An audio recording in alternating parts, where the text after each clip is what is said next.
De uma maneira muito breve, eu vou apresentar aqui o GESEL, o nosso grupo de pesquisa, né, que ele faz parte da UFRJ, Instituto de Economia, nós somos economistas por formação.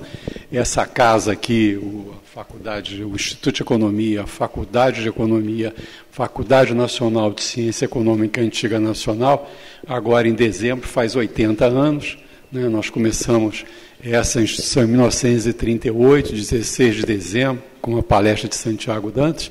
Então, esse é um ano aqui de comemoração da nossa parte, né?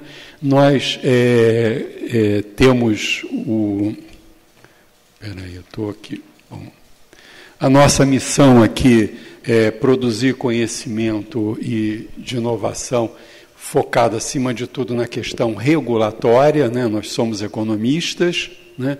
Então, nós entendemos que inovação tem uma parte importante de regulação, dado que o setor elétrico é um setor de monopólio natural em vários dos seus segmentos, né? E a agência de Estado, o ANEEL, tem que ter uma atuação muito criteriosa no sentido de buscar esse equilíbrio entre os agentes econômicos e os consumidores, tá? E qualquer inovação tecnológica que venha a se dar, a regulação também tem que incorporar inovações. Então, por isso é que o nosso foco aqui analítico é na questão do aprimoramento regulatório do setor e, obviamente, por sermos de uma universidade, a questão de formação, né, dos nossos alunos e dos futuros profissionais do setor elétrico. A gente tem uma visão que é se tornar um centro de excelência nacional em regulação econômica do setor elétrico. Isso é um esforço que a gente vem perseguindo há 21 anos aqui, tá?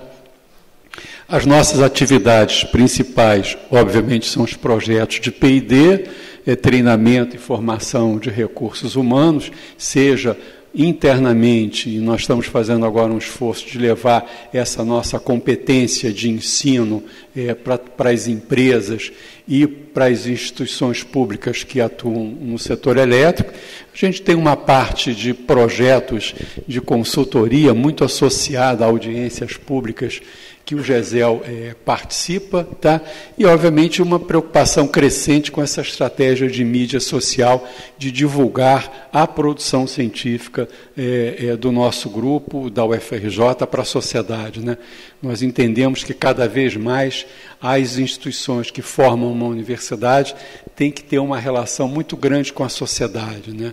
Nós não vemos a universidade como uma torre de marfim, como uma espécie de um convento, mas sim como missionários do saber, missionários que levam esse conhecimento que a gente, né, esse conhecimento quase que religioso que nós desenvolvemos aqui, que a gente tem que levar isso para a sociedade. Esse é um ponto central e essa divulgação através da mídia social é cada vez mais importante, tá? Aqui um pouco dos nossos números hoje, esses números estão sempre desatualizados, tendendo a crescer, né? Nós temos hoje 77 colaboradores, um núcleo duro aqui de 19 doutores e 8 mestres. O GESEL tem um núcleo de coordenação, né, onde participa Roberto Brandão, Maurício Moscovitch, Rubem Rosenthal e Guilherme Dantas, é a comissão técnica, que é aquele núcleo ali que toda segunda-feira de manhã faz reunião para acompanhar os projetos, as estratégias e, obviamente, ver soluções para que a gente consiga avançar na nossa missão e na nossa missão, na nossa visão, né? Nós temos uma produção acadêmica significativa.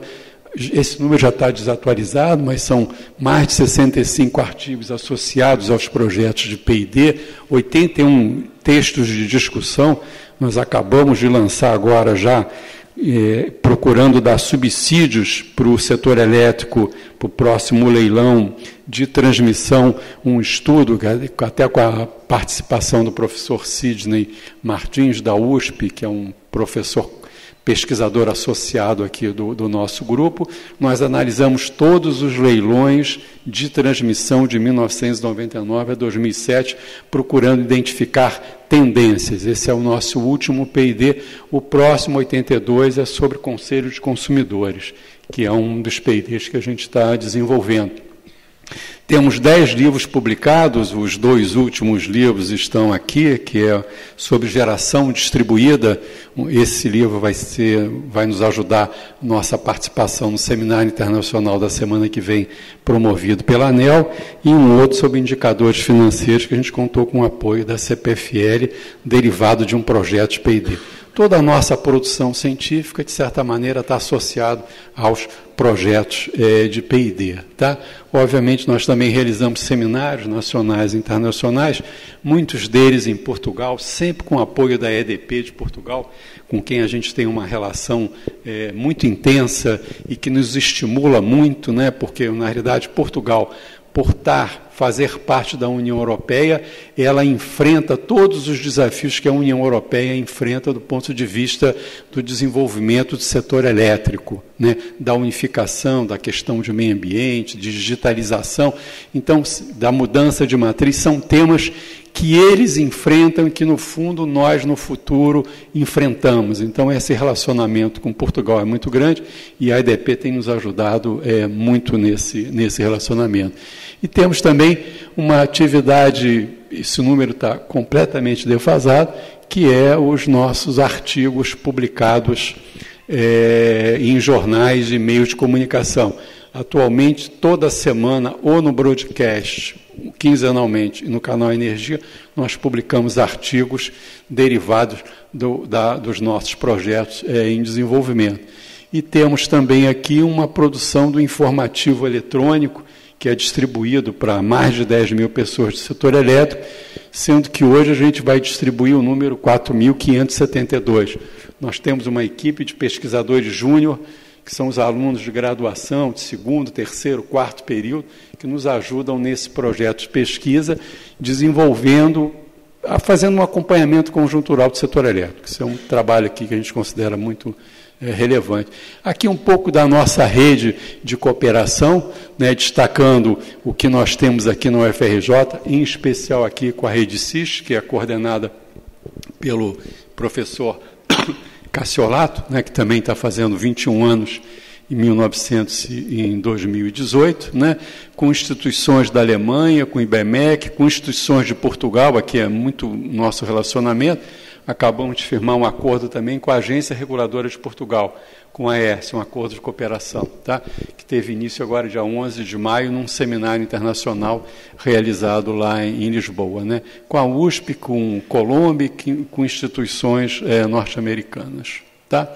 Aqui a nossa rede de parceiros, com quem a gente desenvolve pesquisas, acima de tudo, de P&D, mas, eventualmente, algum tipo de colaboração em relação a audiências públicas, né, que nos ajuda muito no processo de desenvolvimento do nosso conhecimento e da formação da nossa equipe.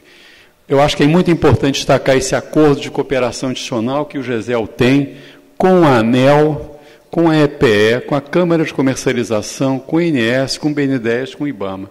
Isso aqui nos permite que sempre que a gente tem alguma coisa interessante, que sistematizamos alguma informação derivada dos nossos P&Ds, a gente leva isso para o corpo técnico do marco institucional do setor elétrico e recebe subsídios também. Então, para o nosso grupo, isso aqui é estratégico. Tá? A prova disso é esse próprio seminário, esse encontro aqui que a gente está realizando com o apoio da SPE, da ANEEL.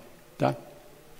Aqui, rapidamente, nós começamos, nosso primeiro P&D foi feito lá com o grupo CPFL, na época o doutor Wilson pediu a nossa colaboração para fazer um estudo sobre cenário de cidade do futuro, ficamos 2 anos junto com a Hollenberg trabalhando, aí aprendemos a fazer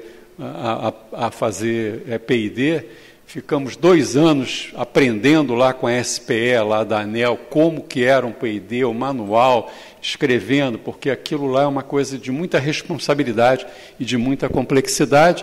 Iniciamos esse PID, depois, em seguida, fizemos um sobre análise comparativa das tarifas internacionais e depois um com a EDP sobre políticas públicas de redes inteligentes. Até ontem, dia 12 de junho, que é o dia de Santo Antônio, há 3 anos atrás, nós realizamos um seminário lá em Lisboa, na principal festa da cidade, que é a festa de Santo Antônio, que é um verdadeiro carnaval, não tão religioso assim, mas muito, muito interessante, né? E foi onde a gente culminou com esse projeto de PID, que vocês todos receberam o livro vinculado a esse projeto, tá?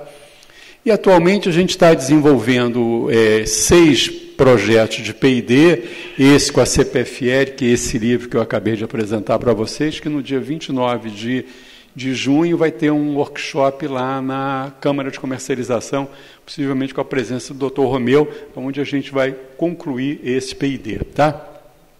Esse também está em fase de término, vai ser também publicado um livro sobre regulação econômica para geração térmica.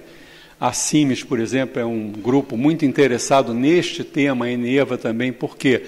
Porque a matriz elétrica brasileira está mudando e o setor elétrico precisa de novas formas de contratação, um novo entendimento sobre como as termoelétricas devem entrar no modelo, não do ponto de vista técnico, mas regulatório. E os 2 últimos leilões já, de certa maneira, assimilaram e incorporaram algumas das conclusões que nós apresentamos aqui nesse estudo. O PID em andamento, que vai ser o objeto de um resumo que eu vou fazer agora em seguida, esse aqui de geração, recursos energéticos distribuídos, é chave. A ANEEL agora abriu uma consulta pública sobre isso, e o GESEL, de certa maneira, contribuiu muito para essa discussão e vai contribuir ainda mais nessa consulta pública, porque há evidências de que a geração distribuída, sem uma nova regulação, ela pode gerar desequilíbrios econômicos e financeiros para as distribuidoras num primeiro momento e, num segundo momento, aumentando tarifa para quem não tem geração distribuída, o que caracteriza um subsídio cruzado dos sem teto para os com teto solar. E para um país como o nosso, isso realmente precisa ser evitado, tá? Aqui esse outro PID é sobre perdas não técnicas, os furtos que o Rio de Janeiro, em todos os níveis, mas em particular em energia elétrica, vem sofrendo. É um PID que está em andamento, que tem exigido um esforço intelectual muito grande nosso. E o último PID que nós iniciamos agora foi com o apoio da EDP sobre o Conselho dos Consumidores, melhorar a capacitação dos conselheiros, dos 54 conselhos de distribuidoras do Brasil, tá? E aqui alguns que a gente está elaborando, né, como a gente tem um portfólio de contratos, né, de projetos PID que a gente tem que estar sempre estruturando, porque nós nunca começamos um projeto PID sem ter antes estudado no mínimo 1 ano sobre o tema. E escrito papers, escrito artigos. Por quê? Porque quando você começa um projeto PID, a responsabilidade que se assume perante a ANEEL, perante a empresa financiadora, né, e, acima de tudo, perante a sociedade, porque esse recurso vem das tarifas, é muito grande. E o nosso grupo tem uma preocupação muito grande com a qualidade, porque todos os nossos projetos nunca tiveram problema de glosa. É sempre glosa 0, porque nós trabalhamos assim, com uma seriedade muito grande, particular porque nós estamos sobre o teto da UFRJ, tá? Que é uma responsabilidade grande. Aqui são os temas que, obviamente, eu não vou descrever para vocês aqui, tá? Então, o nosso grupo. E agora o Maurício vai passar para o nosso próximo slide, que é o da pesquisa que está sendo desenvolvida, análise do programa de PID da ANEEL, com apoio da EDP, Energisa e CPFL. Tá? Nós estamos analisando criticamente o programa de PID da ANEEL, obviamente trabalhando diretamente em conjunto com a SPE, né, que é obviamente a mais interessada. Nós discutimos essa metodologia previamente com a SPE, com a ANEEL, tá? E esse projeto tem essa estrutura, né, que são, né, a visão metodológica e o arcabouço conceitual teórico. Nós só conseguimos estruturar esse P&D com o apoio da equipe do professor Cassiolato, da Rede CIST, né? E da professora Renata, porque eles têm um conhecimento sobre inovação, sobre economia da inovação, que o nosso grupo não tem. O pouco que nós entendemos é sobre regulação do setor elétrico, né? Então, já firmamos uma rede aqui, e isso foi muito importante, dado o conhecimento e a competência acumulada pelo grupo. E aqui vai ser a base da apresentação em seguida do professor Cassiolato, da professora Renata, que é a ideia de que é dali que surge a fundamentação teórica para a rede de inovação. Tá? Para analisar criticamente o programa de P&D, nós formamos 3 grupos, analisamos as empresas do setor elétrico, a academia, né, e as empresas fornecedoras de bens e serviços. Para todos eles, nós usamos questionários, entrevistas, né, que nós vamos apresentar aqui os principais resultados, uma síntese desses resultados, e nesse processo de análise, de busca de indicadores, né, surgiu a ideia da gente aplicar, né, a metodologia de avaliação do programa de P&D nas empresas aqui patrocinadoras do projeto. Então, nós vamos ter uma radiografia que vai permitir a construção de índices, né, de desempenho, de inovação tecnológica com base nesses 3 grandes grupos, que são, na realidade, possível estar entre os 5 maiores grupos do setor elétrico brasileiro, que é a EDP, CPFL e o grupo Energisa. Tá? As etapas 2, essas etapas aqui já estão concluídas, geraram relatórios substanciais. Esses relatórios foram encaminhados para as empresas financiadoras, né, onde a gente sempre tem essa interação muito grande. Fizemos já reuniões, workshops na própria ANEEL, apresentamos esses resultados e, obviamente, estamos gerando também artigos, já teve uma tese, uma dissertação de mestrado defendida, né, então isso é uma constante do nosso processo de geração de conhecimento. Nós vamos entrar agora, estamos em desenvolvimento essas 2 etapas aqui, que é a geração de valores e visão dos consumidores e as melhores práticas internacionais, né, que nós vamos terminar em agosto, já tendo realizado uma visita técnica a Portugal, onde ficamos uma semana, e eu vou apresentar o resumo disso lá mais à frente. Tá? E depois aqui a sugestão de aperfeiçoamento regulatório, de política pública, e aqui tudo que a gente vai fazer do ponto de vista de produção científica e acadêmica, dado que isso é um indicador de qualidade do próprio P&D avaliado pela ANEEL. Tá? Então, o que eu vou apresentar agora aqui é uma síntese desses 3 resultados, rapidamente. Tá? Alguns gráficos talvez vocês não enxerguem, mas a gente vai deixar, depois divulgar para todos os presentes, essa apresentação aqui. Tá? O primeiro dele é no espaço, né? Eu analisando aqui as empresas do setor elétrico, quem que nós analisamos, qual foi o nosso espaço amostral, foram 26 entrevistas de 18 empresas, sendo 18 gerentes e 8 executivos. Elas foram gravadas e depois sujeitas a uma análise, a uma tabulação e a uma análise de conteúdo, até inclusive utilizando softs especializados nisso. Né? E aqui está a composição de quem que nós entrevistamos por percentagem. Tá? Os principais resultados, eu pediria muito mais para observar aqui as cores. Né? Esse azul aqui é só P&D da ANEEL. Né? Então, esse aqui, o azul, é só P&D da ANEEL. Qual foi a natureza da atividade? Pesquisa básica, pesquisa aplicada e desenvolvimento experimental. Isso foi aplicado nessas entrevistas sobre o programa de P&D da ANEEL. Então, foi uma análise que esses entrevistados fizeram sobre o programa de ANEEL. Então, eles falam o seguinte, lote pioneiro não vem ao caso, não foi aplicado pelo programa de P&D dessas empresas entrevistadas, né? O grosso se deu aqui nesses três, pesquisa básica, aplicada e experimental. Ok? Tá?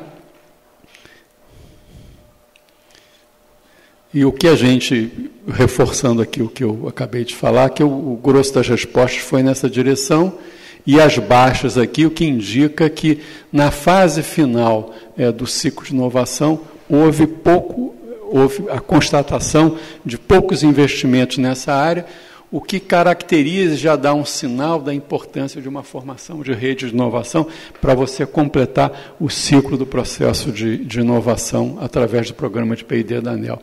Aqui outro muito importante, né, que é a participação de startups no programa de P&D. Vocês observem que dentro dos entrevistados a participação é muito baixa, né? Eu aqui estou começando de 75%, né? Então vocês veem como, né, a resposta não se faz presente em todos esses indicadores que foram aplicados no questionário. Isto aqui é um dado, né, que mostra que há um nível internacional, como nós verificamos, seja na literatura, seja lá nas entrevistas que nós fizemos em Portugal. Startup é uma tendência dinâmica e o nosso programa de P&D ainda não consegue captar, destacando que a pesquisa é de 2008 a 2015. Mas certamente pode-se avançar um pouquinho, porque quando você entrevista uma pessoa, ela tem uma certa dificuldade de olhar num retrovisor de 2 anos para trás. Okay? Mas isso aqui é um dado relevante, tá? A maioria não desenvolve iniciativas com startup. Tá? E o que é interessante que é o seguinte, né, quer dizer, há recurso, mas falta cultura. E possivelmente esse processo de cultura poderá se dar através da rede de inovação. Ok? Aqui a utilização de outros programas de P&D é muito baixo, né? O único que tem interação, programa de P&D da ANEEL com outros programas de inovação, se dá na Lei do Bem, né? Isso também mostra uma grande oportunidade de atuação do programa de P&D da ANEEL via rede de inovação, né? A busca de integração com outros programas de inovação, o que fortaleceria ainda mais o programa de P&D da ANEEL. E aqui fatores que dificultam ou prejudicam a atividade de inovação de P&D. Vocês reparam que o principal deles é o risco econômico excessivo. É o risco econômico com a glosa, né? Porque vocês sabem que o programa de P&D é um recurso de tarifa e que ele é analisado pela ANEEL ex post. E se a análise é negativa, o recurso aplicado sai do caixa da empresa. Então, isso é um risco muito grande, principalmente para os gerentes de P&D não perderem emprego, né? Porque se, né, não é bem feito, sai a glosa, isso é um complicador, né? Então, é muito importante esse aspecto aqui que foi levantado pelos entrevistados. Tá?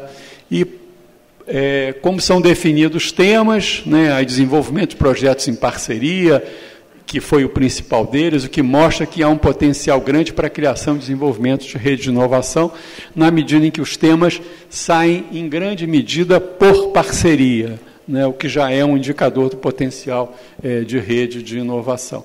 Aqui o grupo 3, que é a análise da academia, né, obviamente isso aqui é uma síntese, a gente tem um relatório muito maior, que em breve esse relatório vai estar público. São muitas outras perguntas, a gente simplesmente destacou aqui as mais relevantes. Tá?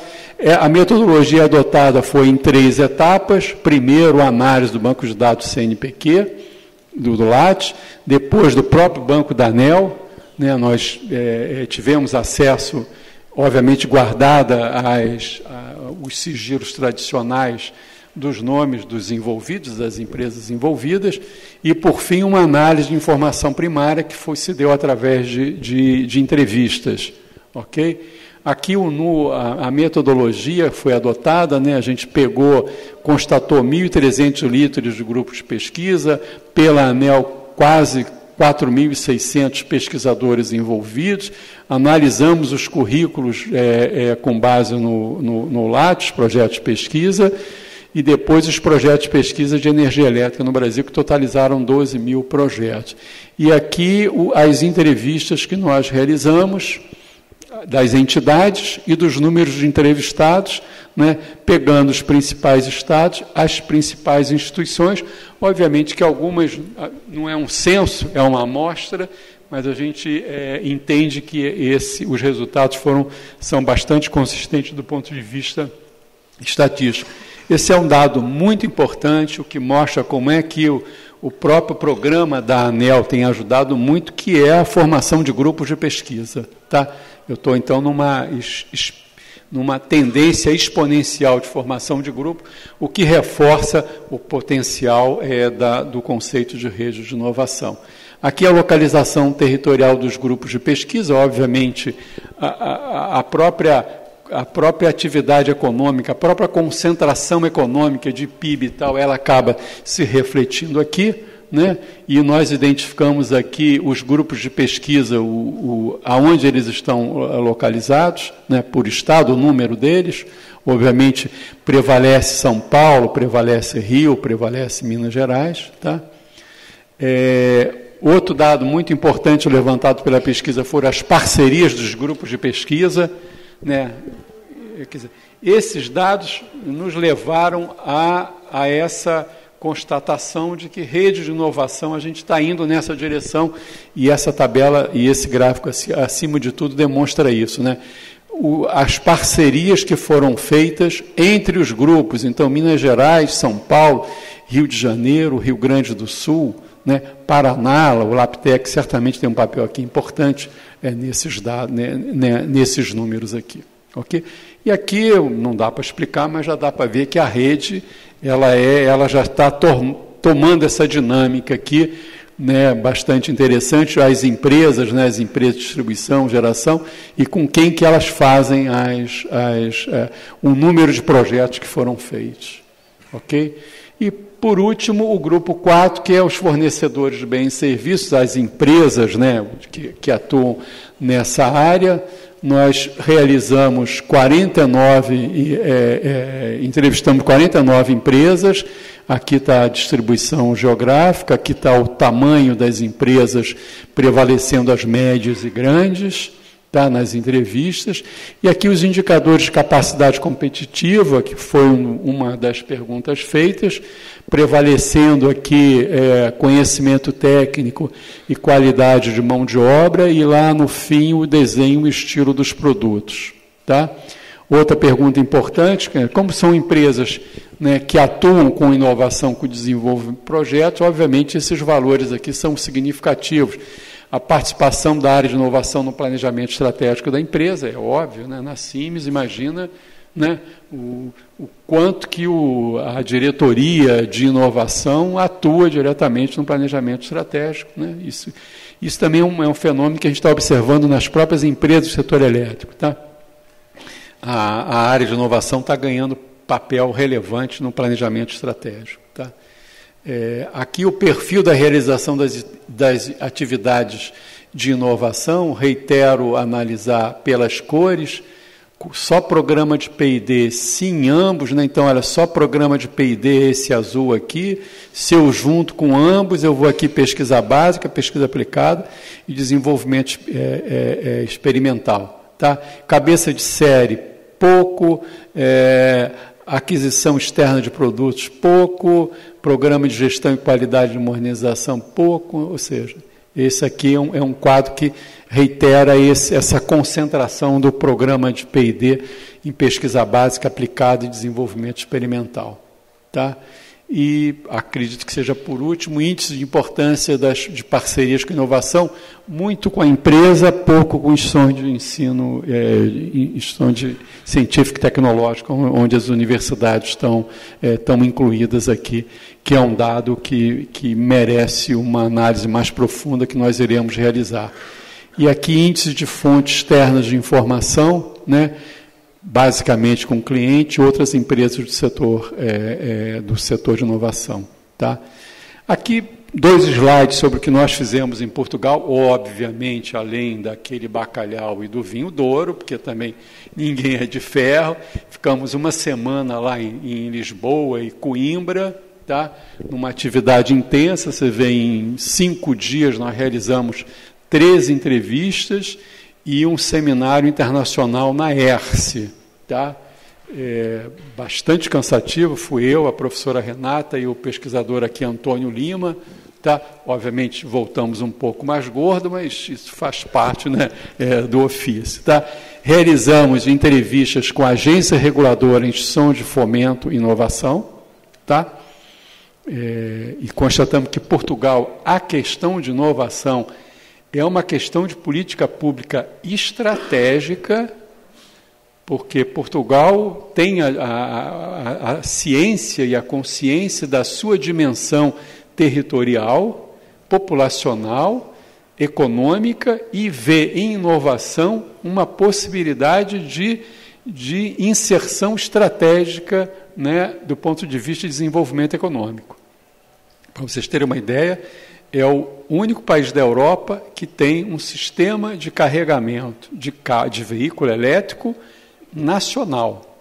Você pode sair lá do Faro e ir até lá, a Viana do Castelo, num carro elétrico, aonde você para lá num posto, lá naquelas autopistas, na 1, A22, A5 e tal, você tem lá posto de carregamento lá, e que você, com vários fornecedores, ele já tem um sistema já implantado. Só para dar um exemplo disso, tá?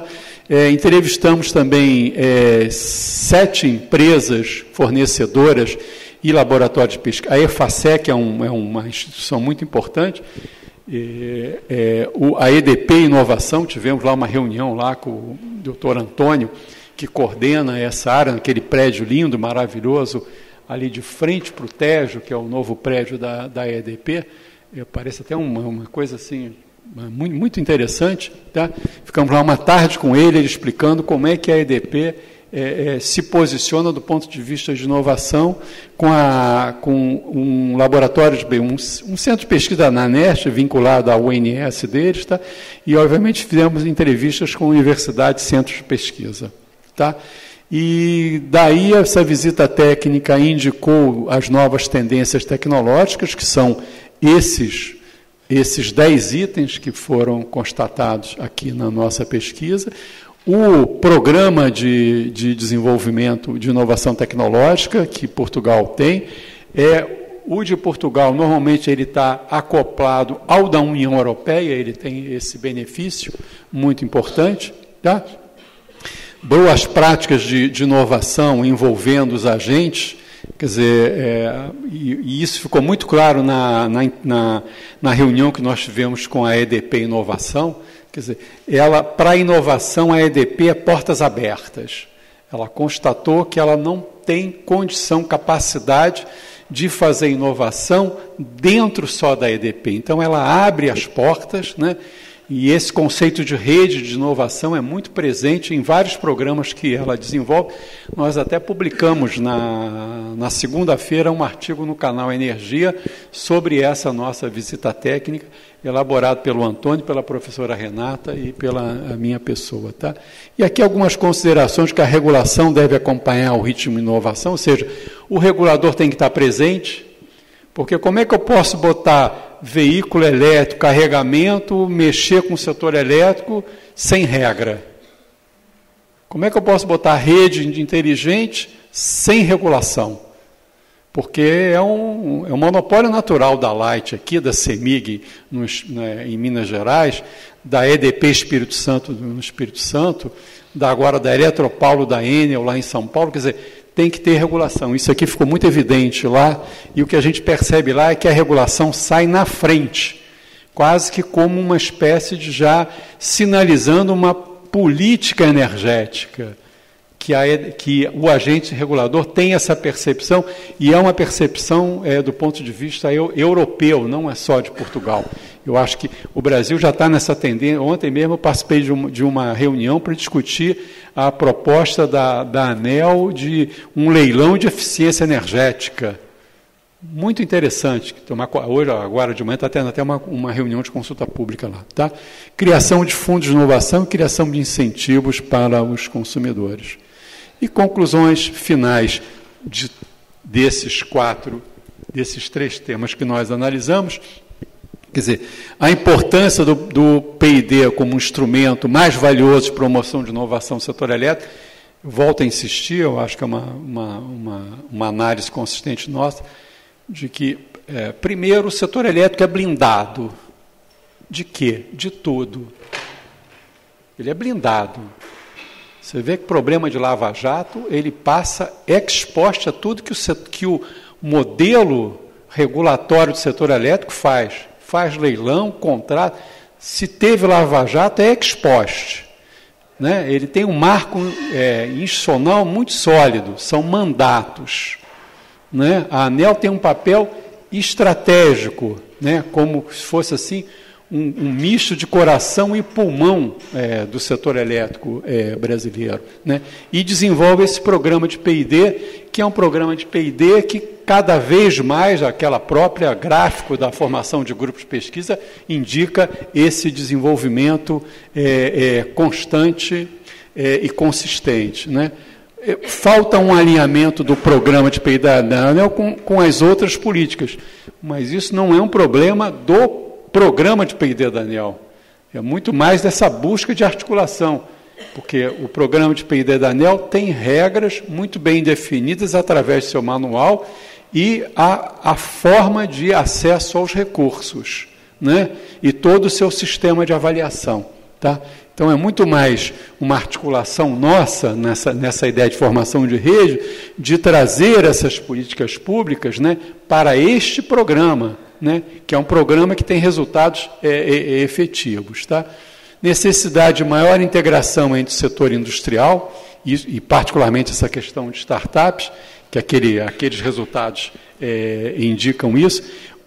Se constatou uma regulação com controles e uma burocracia excessiva, o custo de transação para você começar e desenvolver um projeto de P&D é relativamente alto por conta de talvez um excesso de burocracia, o que, de certa maneira, explica aquele receio do risco econômico do projeto ser glosado, e a necessidade de criar indicadores de desempenho que possam facilitar e, de certa maneira, até ser um sinal para aquelas empresas que sejam mais eficientes nisso, terem um custo de transação menor, uma exigências administrativas e burocráticas menores. Né?